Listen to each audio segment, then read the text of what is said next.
Let's see how to merge cells in Microsoft Word. First off, we want to open Microsoft Word.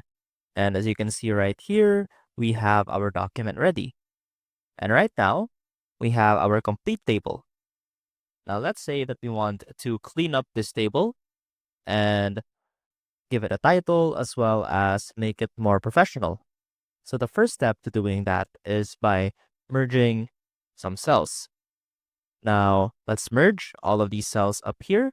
Let's simply highlight all 4 of those cells. Now head on over to table layout and click merge cells. And that will automatically merge all of those cells for you.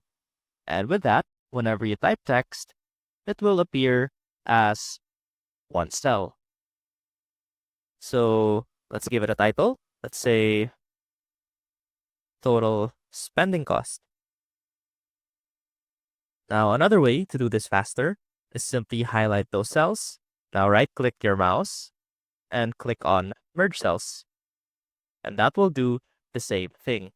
And that is how you merge cells in Microsoft Word. I hope this helped, and I will see you soon.